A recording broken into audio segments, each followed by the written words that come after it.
Hello guys, आपका स्वागत है एजुकेशनल स्टडी पॉइंट आई में। मैं सुरेश कुमार आज आपको मोटिवेशनल थॉट की ओर लेकर चलते हैं।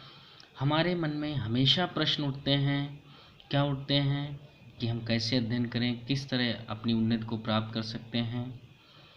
जो अपने सपनों के लिए जीते हैं, जो अपने सपनों के लिए जीते हैं, वह दुनिया को कुछ नया देते हैं।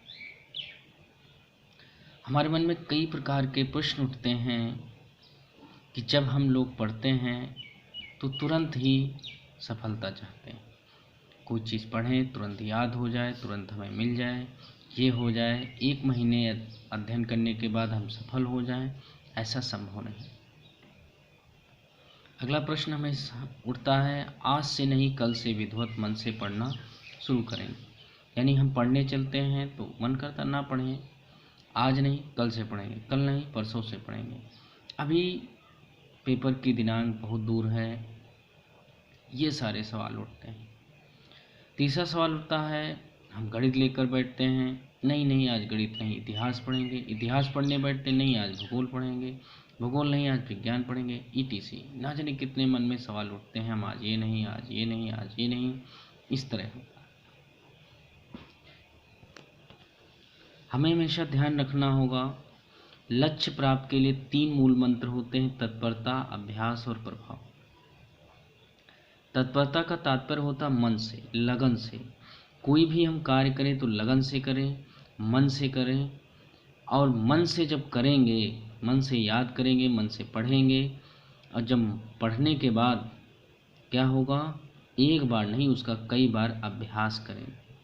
कई बार अभ्यास करेंगे तब हमारे मस्तिष्क में उसका प्रभाव पड़ेगा, और जब प्रभाव पड़ेगा तब हम उस बात को, उस प्रकरण को याद कर लेंगे, समझ लेंगे। मन स्थिर रखिए, जो पढ़ो उसको मन से 1-2 घंटे अवश्य पढ़ो ताकि ज्ञान स्थायी कर सको। याद नहीं होता है तो उसको छोटे छोटे खंडों में तोड़कर पढ़ो, ये नहीं सब कुछ एक ही दिन में याद कर डालो। एक दिन में याद किया हुआ आप याद करेंगे, पढ़ेंगे, लेकिन वो याद नहीं होगा। कभी कभी क्या होता है, जैसे हम इतिहास पढ़ते हैं तो इतिहास में मुगल वंश पूरा समाप्त कर दिया, नहीं, उसको खंडों में पढ़िए। जैसे आज हमने बाबर के बारे में पढ़ा है, बाबर भी ये पूरा नहीं समाप्त हो पाता है तो उसके बाद आधा पढ़िए, उसके बाद फिर आधा कंप्लीट करिए, फिर अकबर के बारे में पढ़िए, हुमायूं के बारे में पढ़िए। ऐसे क्रम से पढ़ते हैं। विज्ञान है तो कोई भी प्रकरण पढ़ा, आज हम पाचन तत्व पढ़ रहे हैं तो पाचन तत्व पढ़िए, टुकड़ों में पढ़िए। इस तरह आप पढ़ते जाएंगे, आपको सारी बातें आत्मसात होती जाएंगी।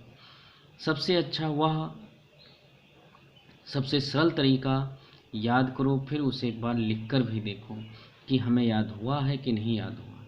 जब ऐसा आप बार बार करेंगे तो आपको क्लियर हो जाएगा कि हाँ हमें याद है। पहले पढ़ो फिर लिखो, फिर पढ़ो फिर लिखो, फिर पढ़ो फिर लिखो।